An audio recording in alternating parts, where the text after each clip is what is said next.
Bumagsak ang kadiliman kay Ionia, nang kumalat ang mga digmaang Nox-Ianlan sa buong lupain. Ang mga sagradong kagubatan ay nawasak, natutuyo ang batis ng kaluluwa, at mga sinaunang templo sa abo. Sa malayong buro, mga uod na nakaluhod sa wasak na bukid. Ang sirang espada ay damaykit ng malalim sa lupa. Sa harap mo, nagkalat ang mga katawan ng kanyang mga kapwa-alagad. Kinulayan ng dugo ang lupa na dating berde. Ginawa niya iyon, hindi siya. Si Yasua, sumiklab ang galit sa lambak, parang bagyo. Palagi akong naniniwala sa karangalan, sa kawastuhan. Maniwala ka sa mabuti, pero ngayon, may kasalanan at pagtataksil lamang sa harap mo. Nanginginig ang espada sa kamay niya. Sa sandaling ito, pumasok sa isip ko ang imahe ng kapatid ko. Ang batang matigas ang ulo na tumakbo sa iyo. Dati tumawa ng malakas kapag natalo sa mga laban sa pagsasanay. Pero patay na ang batang iyon. Namatay siya noong araw na pinatay niya ang kanyang amo. Pinunit ng mga hiyawan ang tahimik na hangin. Wala nang masabi, wala nang maipaliwanag. Mayroon lamang isang huling labanan. Isang taong sinusubukan mong itama. Isang taksil na tumatakas mula sa kanyang sariling mga kasalanan. Dalawang espada ang magkadikit, ang tunog ng bakal na kulog. Ngunit gaano man kalaka, hindi kayang labanan ni John ang hangin na kinokontrol ni Yasuo. Isang suntok lang ay sinalo na ako ng bagyo. Ang kamatayan ay dumarating ng mas mabilis kaysa sa isang hininga. Ngunit hindi kamatayan ang katapusan. Binuksan ni John ang kanyang mga mata, wala na siya sa Ionia.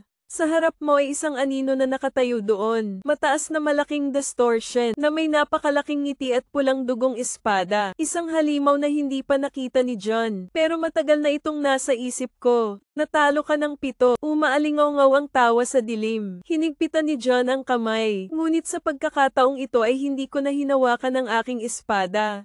Siya mismo ang may hawak ng espada ng halimaw. At magbawas ka, hindi ka binitawan ng dilim. Iminulat ni John ang kanyang mga mata, nakatayo siya sa gitna ng madilim na kagubatan. Kung saan ang mga anino ng puno ay baluktot na parang masasamang kamay. Tumataas mula sa lupa, ang kumikislap na liwanag mula sa soulfire, umaaligid sa paligid, upang lumikha ng isang eksena na parehong pinagmumultuhan at makulimlim. Hinawakan ko ang kamay ko sa mukha ko, isang makinis na hilang mask na hindi maalis. Kinagat ni Zoom ang kanyang mga ngipin habang sinusubukang bunutin ito sa kanyang mukha. Pero parang isa sa katawan mo, mula sa kaloob-looban, may nararamdaman akong gumagalaw sa loob ko. Isang boses na bumulong sa tenga, mula sa pinakamalalim na antas ng kamalayan. Akala mo sarili mo pa rin. Naging iba ka na, lalaking nakamaskara. Isang halimaw, hindi mo maiiling ang iyong ulo para patahimikin ang boses na iyon.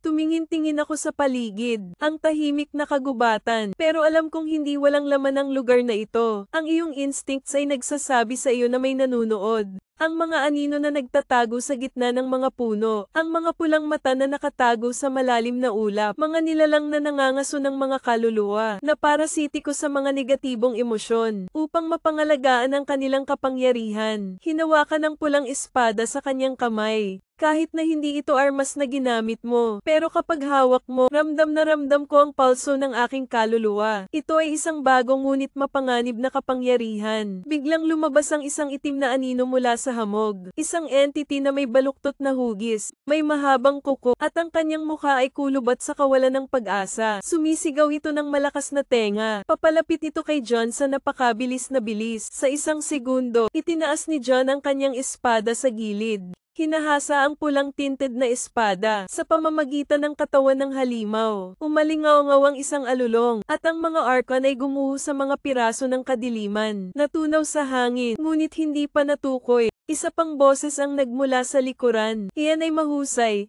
Ngunit sigurado ka, hindi ako isa sa kanila. Walang nanginginig sa paligid. Sa harap mo, may isang lalaking nakamaskara na nakatayo doon. Nakasuot ng itim na damit. Sa kanyang kamay, hawak niya ang isang payat na espada. At sa likod niya ay isang maputlang lilang usok. Bumuo ng hugis ng mga baluktot na kaluluwa. Sino ka? Tanong ni John sa mahina at alertong boses. Bahagyang itinagilid ng lalaki ang kanyang ulo. Isang katulad mo. Isang lalaking nakamaskara ang nakatayo. Tumutulo pa rin ang pulang espada sa kamay ko. Ayak lang ang kaluluwa ko. Ngunit bakit mas alerto ka? Hindi ito ang mga labi ng halimaw. Yung lalaking nasa harap mo, ang estranghero ay nakasuot ng itim na damit. Mukha na nakatago sa likod ng isang plain white mask. Dalawang matalas na mata lang, na parang sa bawat iniisip, isang katulad ko. Napapikit siya sa malamig na boses. Tama. Tumawa siya. Narinig mo rin naman, di ba? Ang tunog ng maskara sa iyong mukha. Naikayam ni John ang espada. Hindi ko alam kung ano ang sinasabi mo. Umiling ang lalaki sa kasinungalingan, ngunit hindi mo maiintindihan sa lalong madaling panahon. Itinaas niya ang kanyang kamay at mula sa maputlang lilang usok sa likuran niya.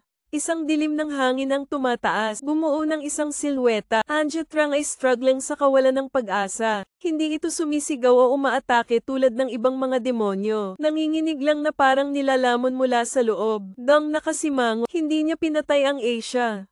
Nahuli niya ito, hindi ka katulad ko. Hininaan ni John ang boses. Hindi ka nang huhuli ng ayak para sirain sila. Kinokolekta mo ang 10 sa kanila para sa ilang layunin. Tumawa ng mahina ang estranghero.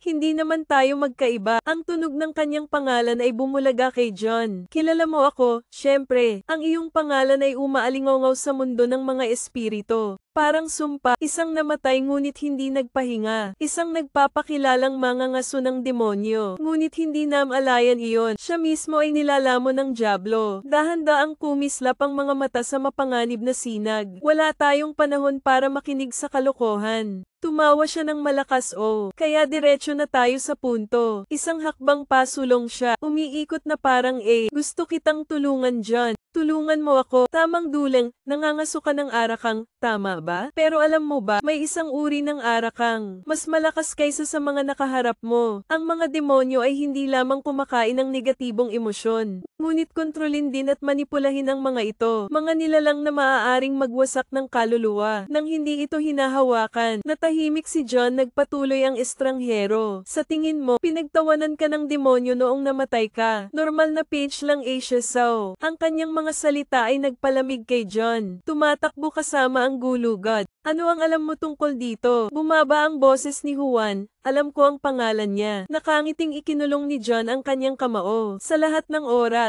ikaw ay nangangaso para sa mga arachnid. Subukang lipulin ang mga ito, at tuklasin ang pagkakakilanlan ng halimaw. Natawa ako sa katawan mo. Kung alam niya talaga, tiningnan ng estranghero si John sa mata. Boses bilang imbitasyon mula sa kaibuturan. Sumama ka sa akin at dadalhin kita sa katotohanan. Tinitigan ni John ang estranghero sa kanyang harapan. Ang espasyo sa pagitan ninyong dalawa ay nagyelo. Tanging hangin lang ang humahampas sa mga puno. Spirits of fire na kumikislap sa kagubatan. Sumasayaw sa dilim parang ang mga tahimik na saksi. Alam mo talaga ang pangalan nito? Tanong ni John sa mahinang boses. Itinagilid ng estranghero ang kanyang ulo. Mga mata sa likod ng maskara. Parang pinagmamasdan ng pinakamaliit na galaw ni John. Pero hindi ko ibibigay sa'yo ng libre. Hindi nagulat si John. Hindi siya tanga. Hindi rin mabuting tao. Anong gusto mo? The stranger clasped his hands behind his back. Bumaba ang boses niya. Isang hamon. Nang matapos siya, biglang nagdilim ang espasyo sa paligid ni John. Hindi pa tapos ang dilim. Nilulunok nito ang lahat. Wala na ang mga puno. Ang lupa ay naging isang walang katapusang kailaliman. Walang natira maliban sa kanya at kay John. Tapos may lumabas na boses. Ang iyong galit ay apoy. Ngunit maaari ba itong masunog? Ang dilim sa puso mo. Mula sa kadiliman ng kalawakan ay nagsimulang bumukas ang mga pulang mata.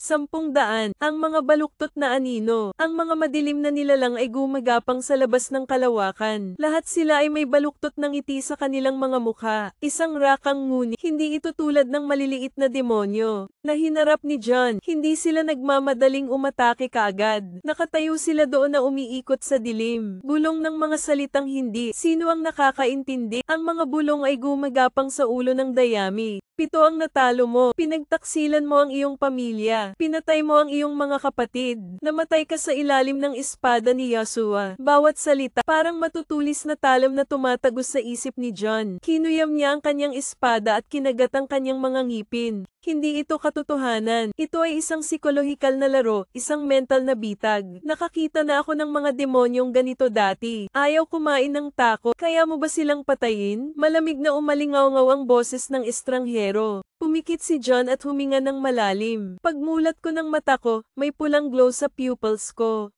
Hindi natin sila kailangang patayin. Sabi mo sa steady voice, kailangan lang nating tandaan kung sino tayo. Hinampas niya ang kanyang espada at pinunit ang gabi. Lumiwanag ang pulang-pula na liwanag mula sa landsword. Nagwawalis sa arakang. Tumili at tumili ang mga nilalang. Ito ay lumiit at naglaho na parang hindi umiral. Sa isang kisap mata, ang kadiliman ay umuurong at ang kagubatan ay bumalik sa dati nitong anyo. Ang estranghero ay nakatayo doon na pinapanood ang lahat. Pumalakpak siya ng malambot ngunit makahulog ang palakpak NDT-0. Sabi niya hindi ka nahulog. Pisil ang espada. Sabihin mo sa akin kung ano ang alam mo tungkol sa Diablo.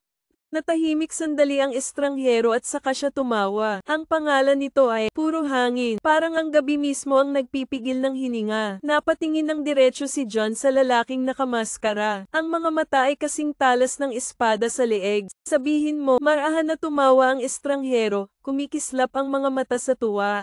Dahan-dahan niyang itinaas ang kamay. Yung puting maskara sa mukha ko. Dahan-daang tinapak ito ng 3 beses. Bulong niya sa pangalan niya at tumigil siya. Hindi dahil sa ayaw niyang magsalita, kundi dahil hindi niya kaya.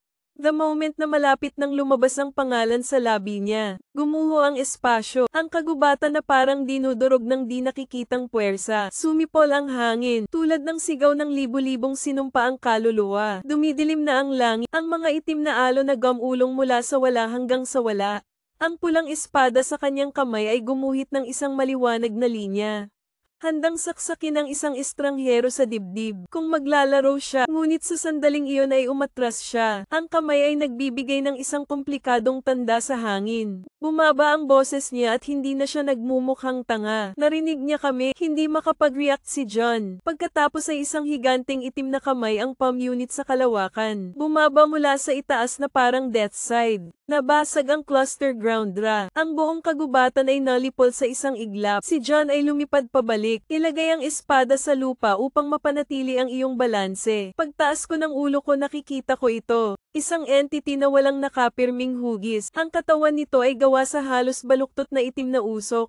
Laging nagbabago, laging umiikot. Ang tanging mukha na umiiral ay isang pangit na maskara. May ngiti na puno ng pangungot siya. Hindi nito sinasabi, ngunit umalingaw-ngaw sa kanyang isipan ang kanyang pagtawa. Yan ang tawa. Narinig ang tawa ng mamatay ang buwan. Hinihigpitan ng kanyang dibdib ang kanyang tuyong lalamunan. Heto na, natawa ang Diablo sa pagkamatay mo. Hinigpitan ng estranghero na nakatayo sa tabi ni John ang kanyang kamay at mabilis na nagsalita. Hindi ka sapat para talunin siya. Kung gusto mong mabuhay ngayon, iisa lang ang paraan. Hindi inalis ni John ang tingin sa kung ano ang halimaw na nasa harapan niya. Tumingin siya ng diretso sa akin at kinuha ang kapangyarihan ko. Nanginginig na nakatayong hindi gumagalaw. Hindi iniwan ng kanyang mga mata ang halimaw sa kanyang harapan. Namilipit ang katawan nito na parang buhay na bangungot. Basag ang mukha sa ilalim ng baluktot na maskara na tumatawa pa rin. Ayan yon. Nandoon ang tawa. Sa iyong mga huling segundo, nakadikip ang mga daliri sa espada. Nag-aapoy ang gali. But at that moment bumulong ang lalaking nakamaskara sa tabi niya. Kung atakihin mo ito ngayon mamamatay ka. Hindi tumingin si John, pero malamig ang boses. Ano ang sasabihin mong gawin ko? Nakaluhod, nagmamakaawa na iligtas niya ang kanyang buhay. He tilted his head malalim pero piercing ang boses niya. Sinasabi ko sa iyo na tanggapin mo ang aking kapangyarihan. Ang alok ay nakabitin sa umiikot na espasyo. Lumingon sa kanya, sino ka? Mahinang tumawa ang estranghero. Pagkatapos ay tinanggal niya ang kanyang maskara. Sa likod ng makinis na puting maskara na walang mukha, mayroon lamang isang malalim na black hole. Isang walang katapusang spiral na lumalamon sa liwanag. Hindi na tayo AI. Ang boses na nagmumula sa hangin. Dati ako ay isang tulad mo. Isang lalaking humahabol sa mga halimaw na ito. Hanggang sa nilamon na kami nito. Nilagay niya ang kamay niya sa harap ni John. Pero kaya kung ibigay ang kailangan mo, ang kapangyarihang patayin ito. Ang hangin ay sumisigaw ng mga patak ng kadiliman na nagmumula sa araka. Twist, parang mga kamay na inaabot para hilahin sila sa kawalan. Wala nang masyadong ora, napatitig si John sa kamay na nasa harapan niya. Isang taksong tumanggap ng kapangyarihang pumatay sa demonyo. Ngunit sa anong presyo? Ngunit muling umalingaw-ngaw ang tawa nito. Muli tulad ng araw na namatay ka. Namumula ang mga mata ni John na walang ibang pagpipilian. Ibigay mo sa akin ang iyong kamay. Nang magkadikit ang dalawang kamay, napuno ng lamig ng kadiliman ang kanyang katawan. Pinisil ng chrome ang bawat butil ng karne. Bawat daluyan ng dugo ay niluluhod ko. Parang 1/0 of a nanogram kaluluwa mo ang napunit. Tapos sa isip ko may boses na bamulong. Mula ngayon, hindi ka na mangangaso. Ikaw ay bahagi ng kadiliman. Patayin ang demonyong iyon at hanapin ako. Bumukas ang mga mata ni John. Nawala ang pulang ilaw. Isang malalim na itim na pupil na lang ang natitira. Sinasalamin ng isang bagyo na malapit ng tumama. Hinawakan niya ang espada at nawala. Nanginginig ang espasyo. Bawat hangin ay umiikot. Parang sumisigaw ang mundo. Si John ay sumugod sa kanyang katawan na bahagyang marumi. Ito ay tulad ng pagsira sa mga tanikala ng katotohanan. Ang pulang espada sa kanyang kamay ay lumipad sa paligid. Lumilikha ito ng spiral ng madilim na hangin. Diretso patungo sa halimaw. Ang tunog ng laslas na naghihiwalay sa langit. Gumuho ang lupa sa ilalim ng dalisay na presyon ng kadiliman. Mga alon sa bagyo. Ngunit hindi nagtatago ang halimaw. Nakatayo ito na parang naghihintay. Nang hawakan na ng talamang baluktot nitong maskara, may nangyari. Buong isang matigas na puwersa ng pagkakulong sa lugar. Nakaramdam ako ng invisible force na humawak sa katawan ko. Hindi ka maaaring ilipat ng 1 pulgada pasulong. Bawat sinulid ng kadiliman mula sa halimaw. Kinukuha nito ang espasyo sa paligid nito. Gawing buhay na kulungan ang lugar na ito. Akala mo kaya mo na akong patayin this time, sabi niya. Wala nang tawa na umaalingaw sa isip ko. Isa lang ang basag na boses na parang gawa sa libu-libong sirang pangarap. Nagtaas ng kamay ang halimaw. Sumasabog ang kadiliman sa paligid. Nakapulupot sa katawan ni John na parang tsunami. Sa isang lugar sa isip ko, natagpuan ni John ang kanyang sarili na nakatayo sa harap ng salamin. Ngunit hindi ikaw ang sumasalamin dito. Siya yon. Siya ang demonyong pumatay sa'yo. Nanlamig ang mukha ni John. Kung hinawakan mo ang salamin, hindi ako magpapatalo sa'yo. Basag na salamin, kasabay nito sa realidad. Nanginginig na naman ang mga mata niya sa pulang ilaw. Sinira mo ang mga tanikala ng kadiliman sa paligid mo. Pagkatapos ay magtapo ng isang tuwid na slash. Sa pagkakataong ito ay hinawakan ng talamang halimaw. Ang hiyawan na pumupunit sa buong gabi. Ang mga patak ng kadiliman ay nahuhulog na parang abo. Ngunit ang halimaw ay hindi patay. Tumawa lang ito, nagbago ka na. Ang kanyang mga mata sa aking kaluluwa. Ngayon ikaw ay katulad ko. Tapos wala na. Tanging kadiliman ang natitira sa paligid ng zone. At isang tanong ang pumasok sa isip ko. Tayo pa ba ang sarili natin? Napakatahimik ng espasyo na nakakatakot. Tapos na ang bagyo. Ngunit, lumulutang pa rin sa hangin ang abo ng dilim. Si John ay nakatayo sa gitna ng isang desyerto na larangan ng digmaan. Maliit ang pulang espada, bawat patak ng demonyong enerhiya sa lupa. Napatingin ako sa kamay ko, hindi dahil sa takot, hindi dahil sa pagod. Wala na kasi akong nararamdaman. Ang galit ngayon lang ang galit, double cut na pakiramdam. Ang katotohanan ay sumiklab lahat, parang tsunami na tinangay ang lahat. Pero ngayon kapag naayos na ang lahat, isang walang katapusang kawalan na lang ang natitira. Anong ginawa ko? Bulong niya, pero walang sumasagot. Wala nang demonyo sa harapan ko. Isang itim na maskara lamang ang nahulog sa lupa. Ang maskara ng Asia Kang, ang mga nilalang. Parasitize sa mga takot at negatibong emosyon ng mga tao. Sa tuwing nasa Ira ang Asia Kang, magiging maskara ang tunay niyang pangalan. Parang bakas ng durog na kaluluwa. Yumuko ang uod at pinulot ito. Sa sandaling hinawakan mo ang maskara, napuno ng kakaibang agos ng mga alaala ang aking isipan. Lahat sila tsinela, pinagtaksilan nila ako, kailangan nilang magbayad. Ayaw naming mamatay. Huwag mo akong iwan. Huwag mo akong iwan. Ang imahe ng isang madugong batang mandirigma, nakatayo sa gitna ng mga patay. Yung mga kasama niya dati, kanyang mga kamag-anak. Tinitigan ko siya ng may galit na mga mata.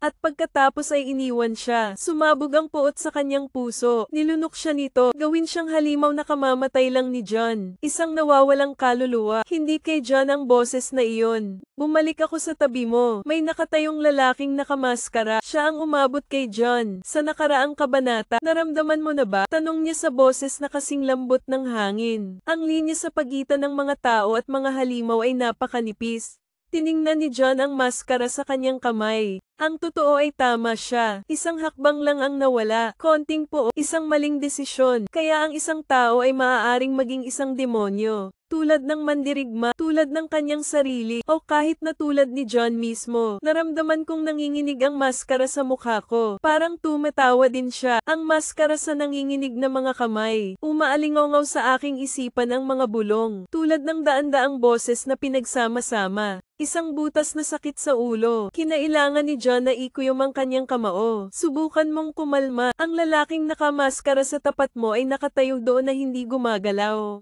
Sa ilalim ng madilim na buwan, wala siyang pinagkaiba sa multo. Punit-punit na dami, mga marka ng espada sa dilim, at isang walang ekspresyong puting maskara. Nagsisimula ka ng umintindi, hindi ba? Muling umalingaw-ngaw ang boses niya. Hindi tumugon si John sa pakiramdam na iyon. Patuloy ang Kia, yung feeling na nakapulot ka ng Asia mask, kapag ang mga kakaibang alaala ay bumabaha sa iyong ulo. Kapag naging bahagi ka nila, hindi tayo katulad nila. May totoong boses si John. Umakyat ng hakbang ang lalaki. Sa sandaling iyon, nararamdaman ito ni John. Isang matalim na agos ng nakamamatay na gas ang nagmula sa kanya. Hindi mo na siya kailangang tingnan, eskrimador siya. Isang taong nasa larangan ng digmaan. Isang lalaking pumatay ng maraming tao. Ikaw pa rin ba ang sarili mo, John? Napahinto ang tanong na iyon ni John. Ikaw pa rin ba ang iyong sarili, John, noong unang panahon? Isang kapatid, isang mandirigma na nagtatanggol sa kanyang sariling bayan. Namatay siya sa ilalim ng espada ni Yasua. Ano ang natitira ngayon? Isang hunter arcan, isang isinumpang nilalang. Isang multo ng iyong sarili, tumahimik ka. Ayaw nang isipin ni June. Nagmamadali ka. Dumiretso ang pulang espada sa lalaking nakamaskara. Sa espada ni John ay tumigil. Yung nakasuot ng maskara hawak ang suntok gamit ang mga kamay. Hindi mga kamay. Kailan niya hinugot ang kanyang espada? Ngunit napakabilis nito kaya hindi ito nakita ni John. Ang dulo ng kanyang espada ay isang buhok na malayo kay John. Masyadong mabagal, mahinahong sabi niya. Inilabas ni John ang kanyang espada at naghagis ng 3 sunod-sunod na laslas. Sa pagkakataong ito ay iniwasan niya silang lahat ngunit hindi siya nag-counterattack. Nakatayo lang siya habang nakatingin kay John. Parang may hinihintay. Isang nakakagulat na galitang sumiklab kay John. Buong lakas niyang nilaslas ang pinakamalakas na espada. Sa pagkakataong ito ay hindi na siya nakatakas. Nagtaas siya ng kamay. Hayaang maputol ang talam ni John sa kanyang maskara, Jack. Naputol ang maskara sa kalahati at nang mahulog ito. Bakas ang mukha niya. Ang maskara ay nabasag sa mga piraso na nahuhulog sa lupa. Bahagyang ipinikit ni John ang kanyang mga mata. Hindi siya estranghero. Ang lalaking nasa harap ni John, parang lumabas sa bangungo, maputlang bala, na parang hindi na ito pag-aari ng mundo ng mga tao. Sinasalamin ng kanyang pulang-pula na mga mata ang malamig na buwan.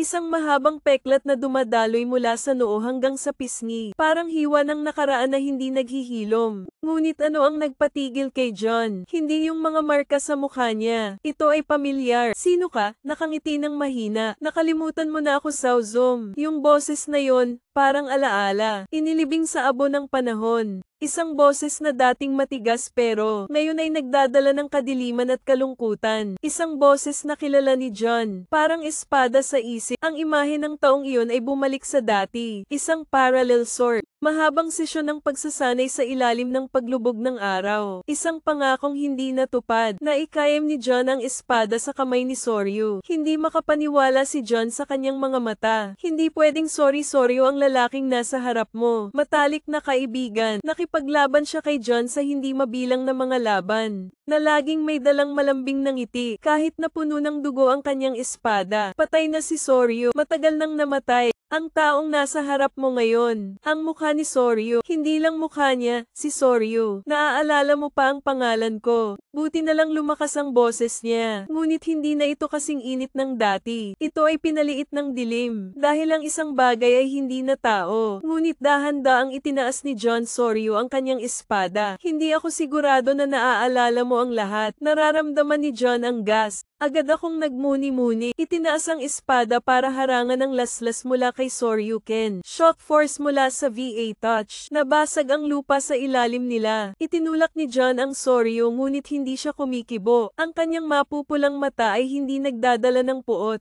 Ito ang 7 pag-asa. Ikaw ay mahina. Hindi sumagot si John. Tumingin siya ng diretso kay Soryu para hanapin ang sagot. Patay ka. Sinabi ni John na nakita namin ito ng aming mga mata. Tumawa si Soryu at namatay. Oo, yumuko siya. Kinuha ang isang maskara ng ayak mula sa lupa. Ngunit hindi kamatayan ang katapusan, di ba, John? Namatay ka rin minsan. Naiintindihan mo na ikayam ni John ang kanyang espada. Nilamon din ng dilim si Soryu. Siya rin ay naging isang bagay na hindi na tao. O mas delikado pa siya kaysa sa iba. Isang malamig na hangin ang umiihip sa pagitan ng dalawang matandang magkaibigan. Ang puwang ay tila na puno ng isang bangin. Hindi makalusot. Itinutok ni Soryu ang kanyang espada kay John. Tatanungin ko ulit si John. Naaalala mo ba talaga ako? Alalahanin mo ang ating pinagdaanan. O naaalala mo lang ang version ko na gusto mong paniwalaan? Hindi sumagot si John dahil hindi siya sigurado sa sarili niya. Umiihip ang hangin sa pamamagitan ng pagdadala ng lamig ng gabi. Dalawang lalaking nakatayo sa tapat ng isa't isa. Ang espada ay nakaturo ng diretso sa kalaban. Hindi maitatanggi ni John ang katotohanang nasa harapan niya. Buhay pa si Soryu, ngunit hindi na siya ang dating tao. Anong gusto mo? Nagsalita si John sa mahinang boses. Soryu ngiti, pero napakaraming unpredictable sa ngiti na iyon. Gusto kong maalala mo, alalahanin mo ang totoong nangyari. Sa sandaling iyon ay dumating ang sakit, parang di nakikitang espada na tumusok sa isip. Bakas ang mga alaala na hindi na sigurado si John ay totoo. O lumilitaw ang virtual na imahe ng Soryu. Hindi yung taong nasa harap mo ngayon. Ito ang Soryu ng nakaraan. 2 taong magkasamang nakatayo sa ilalim ng puno ng cherry. Noong payapa pa ang mundo. John, balang araw aalis tayo sa lugar na ito. Tayo ang magiging pinakamalakas na eskrimador. Isang pamilyar na boses. Isang pangakong hindi maaalala ni John na nakalimutan. Ngunit ang susunod na larawan ay ang dugo ay apoy. Ito ay isang sigaw sa kawalan ng pag-asa. Ay ang kanyang sariling espada na tinusok sa Soryu. Ay zumang dilat na mga mata. Imposible naman. Huminga siya ng malalim at nakakuyom ang kamay niya sa espada niya. Nasaksihan ko ng sarili kong mga mata ang pagkamatay ni Soryu. Ikaw mismo ang pumatay kay Soryu. Ano ang taong nasa harap mo? Nakatingin lang sa kanya si Soryu, kasing talas ng kutsilyo ang mapupulang mata. Naalala mo ba si Ra? Pinatay kita. Bulong ni John sa kanyang boses na hindi makapaniwala. Hindi ang sarili ko. Umiling si Soryu. Hindi mo ako pinatay, John.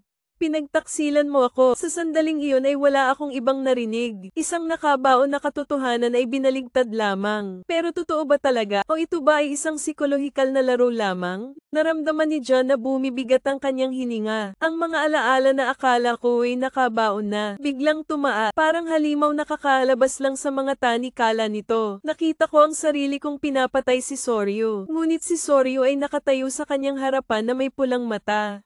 May boses na puno ng panghuhusga. Hindi yan ang totoo, pinagtaksilan kita. Tumingin ng diretso si John kay Soryu sa mahinang boses. Dahan-daang naglakad si Soryu papunta sa akin. Ang espada sa kanyang kamay ay pumutok sa mahinang tunog. Parang may binubulong. Naisip mo na ba, bakit nasira ang alaala mo? Dahan-daang kinuyam ang espada. Nagtataka ako noon. Napakalabo ng pagkamatay ni Soryu noong gabing iyon. Parang nabura ang isang parte ko. Sino ang gumawa niyan? Umaasa si Juan Pito na ang kanyang mga mata ay mas matalas kaysa dati. Mahinang tumawa si Soryu. Malalaman mo sa lalong madaling panahon. Pero bago mo makuha ang sagot, itinaas niya ang kanyang espada hanggang sa itinutok ito kay John. Gusto kong makita kung karapat-dapat kang maalala. Humanda ka, John. Maglalaban tayo. Wala nang salita. Tanging angal lang ng hangin. Ang lamig ng hangin sa pagitan ng dalawang lalaki. Itinutok ni Soryu ang kanyang espada kay John. Hindi nagpatinag ang mapupulang mata niya. Hindi umatras si John. Hindi ko alam kung ano ang totoo, kung ano ang kasinungalingan.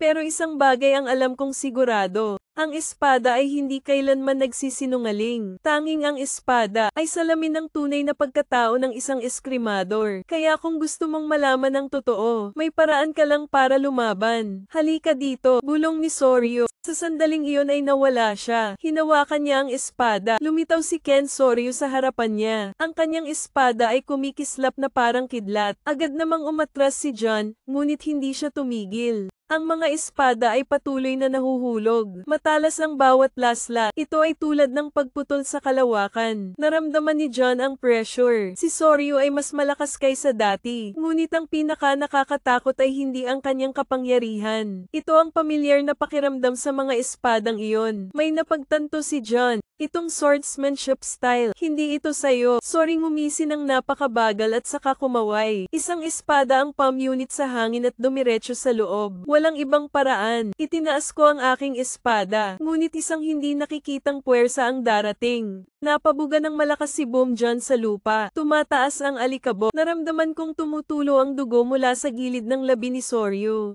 Mula sa hakbang hanggang sa kanyang espada ay mahinang lumipad. Parang humihinga. Nagsisimula ka ng mapagtanto, hindi ba? Nalinlang ka. Kinagat ni John ang kanyang mga ngipin habang sinusubukang tumayo. Hindi ko alam kung sino ang humadlang sa alaala ko. Hindi ko alam kung ano ba talaga ang pinagdaanan ni Soryu. Pero isang bagay ang sigurado ako. Ano man ang katotohanan, malalaman natin sa ating sarili. Naikayam ko ang aking espada. Ang kanyang mga mata ay kumikinang sa malamig na sinag ng liwanag. Mahinang tumango si Soryu. Kung gayon, ipakita mo sa akin ang iyong lakas. Nagsalubong ang dalawang espada. Ken, ang mga puwersa ng VA ay tumama ng napakalakas na ang lupa ay pumutok sa ilalim ng kanilang mga paa. Malinaw itong naramdaman ni John. Hindi na si Soryu ang taong nakilala ko noon. Soryu ngayon ay hindi lamang mas malakas, ngunit bawat linya ng kanyang espada ay naglalaman ng isang bagay. Ito ay lubhang mapanganib. Pinagmumulan ng kapangyarihan na hindi sa kanya. Alam na alam ni Jun ang estilo ng malakas na Soryu. Walang labis na paggalaw. Pero ang espadang ginagamit niya, hindi ito sa kanya. Yumi na umiwas sa dulo ng espada ni Soryu sa pisngi niya. Nag-iiwan ng maliit na hiwa. Hindi tumitigil ang shower. The moment na kumislap ang espada, tumalikod si Soryu at naglunsad ng panibagong slash. Kasing bilis ng hangin, malakas na parang kulog na walang bitak. Napilitan si John na itaas ang kanyang espada para tulungan si Ken. Bumabalik ang pressure. I-slide mo ako sa lupa. Alam mo ba yon, John? Nagtaas ng boses si Soryu na kasing lamig pa rin ng yelo ang kanyang mga mata. Ito ay hindi lamang ang aking kapangyarihan. Inangat ni John ang kanyang ulo na may mabigat na hininga. Alam ko na yan dati. Ang espada ni Soryu ay isang bagay na pamilyar. Ito ay hindi kanya. Ito ay Edsuma. Imposible naman. Bulong ni John na patay na si Edsuma. Ang teknik niya ang pumatay sa kanya. Ang tanging taong nagmana ng estilong ito ay si Yasuo. Kaya bakit ginagamit ito ni Soryu? Si Ken na may espadang pumupunit sa hangin ay sumugod upang bumalik sa realidad. Nagmamadali ka, ngunit hindi mo ito maiiwasan ng lubusan. Isang malalim na hiwa sa iyong balikat. Ang pagbuhos ng dugo ay kinulayan ng pula ang kamiseta. Hindi tumitigil si Soryu. Dahan-dahan siyang naglakad patungo kay John. Umaalingaw pa rin ang espada sa malalambot nitong daing. Parang kaluluwang bumubulong. Oras na, John. O harapin mo ang katotohanan. Itataas niya ang kanyang espada o mamamatay ka sa aking mga kamay. Hindi kailanman naramdaman ni John ang pressure na ito. Sakit ng sugat sa balikat. Paalalahanan mo ako, ito ay hindi isang normal na tugma. Hindi lang mas malakas si Soryu. Dinadala niya, bagay na hindi sa kanya. Ang kanyang espada ay nagsasalita. Hindi mahalaga ang katotohanan, John. Dahan-daang bulong ni Soryu. Ang malalakas lang ang may karapatang magdesisyon. Dumating siya ng kasing bilis ng hangin. Ang espada ay nahulog na parang kulog. Uod kagat ngipin paikutin ng mga tao maiwasan ang suntok. Ngunit sa sandaling umiwas ka, ang espada ni Soryu ay nagbago ng direksyon sa kalagitnaan ng hangin. Walang paraan ang espadang ito, Ken. Mabilis na itinaas ni John ang kanyang espada. Ngunit ang presyon ay napakalakas na ikaw ay itinulak pabalik. Mahigpit na nakasaksak ang mga pin sa lupa na nag-iiwan ng mahabang guhit. Hindi ito espada ni Soryu. Ito ang espada ni Edsuma. Ngunit hindi iyon ang pinaka nakakatakot na bagay. Ang espada ni Soryu, hindi lang LD Sume style. Bulong nito, nararamdaman ko, may kung ano sa loob ng espadang iyon. Isang kaluluwa 01, isang bagay na mas masahol pa. Isang nilalang na sumisira sa kaluluwa ng Soryu. Sino ang nasa loob mo, Soryu? Huwan pitong naikayam ng kamay ng pag-asa ang espada. Mahinang tumawa si Soryu, pero sa mata niya, may kumislap na luha. Dahan-dahan lang, John. Ang katotohanan ito ay sa akin. Kung gusto mo, itinaas niya ang kanyang espada ang pulang liwanag na sumasalamin sa kanyang mga mata. Halika at kunin ito. Ang katotohanan ito ay sa akin. Umalingaw-ngaw na parang kulog ang mga salita ni Soryu. Hindi natinag si John. Pinunasan niya ang dugo sa balikat habang nakapikit. Kung sa tingin mo natatakot ako, itinaas niya ang kanyang espada. Steel na kumikinang sa dilim. Nakalimutan mo na kung sino ako, Soryu. Haha, tumawa ng mahina si Soryu. Pero may kakaiba sa mga mata niya. Hindi ito ang Soryu na alam ni John noon. May ibang tumatawa sa kanya. Walang babala. Walang signal, kaya nawala si Ryo. Isang airflow ang sumasabog ngayon. Nag-iwan ng landas ang kinatatayuan niya. Agad namang nag-react si John. Binalingan niya si Ken. Dalawang Vasword na dumadampi sa harap mo. Ang puwersa ng pagkabigla ay lumilikha ng isang marahas na puyo ng tubig. Kinagat ni John ang kanyang mga ngipin, ngunit nararamdaman ito ng mga kamay. Ang lakas sa atakeng ito. Hindi mo ako matatalo, John. Hindi natin mapapanalo ang nabubuhay sa loob natin. Ano ang nasa loob niya? Biglang napagtanto ni John ang isang lata ng Ra. Isang demonyo na kumakain ng mga kaluluwang gusot. Hindi lang ito ang pumalit sa Soryu, ngunit nakawin din ang mga alaala ng LD Suma. Kaya ito ang katotohanang iniingatan niya. Sumimangot, matalas ang mga mata. Kung ang isang Asia page ay sumikop sa Soryu, isa lang ang paraan para mailigtas siya. Kailangan niyang tawagin ang tunay niyang pangalan. Soryu Zoom umuungal. Ang espada ay nagliyab ng pulang-pula na hangin. Naaalala mo ba ang iyong sariling pangalan? Napahinto sandali si Soryu. Isang maikling sandali, pero sapat na para makita ni John na nandoon pa rin siya. Nakakulong sa sariling katawan, Soryu. Naaalala mo ba ang iyong sariling pangalan? Sa pagkakataong iyon ay kumikislap ang mga mata ni Soryu. Panandalian lang, pero nakita ito ni Jong. Ang tensyon sa isip niya. Part of Soryu ay nahihirapan pa rin, pero hindi madaling bitawan ang nasa kanya. Mahinang tumawa si Soryu, ngunit ang kanyang boses ay hindi na sa kanya. Kalokohan lang ang pangalan. Ang tanging bagay na umiiral ay kapangyarihan. Tumingin ka sa akin, John. Itinaas niya ang kanyang espada. Dahan-daang tinatakpan ng itim na gas ang talam ng bakal. The spooky shapes na panandalian. Sa masamang fog village, ito ang aking bagong katotohanan. Negatibong pressure boom, nanginginig ang lupa, at isang agos ng madilim na hangin ang dumaan sa larangan ng digmaan. Nagtiis si John, pero malinaw kong nararamdaman na may nagbago. Hindi na si Soryu.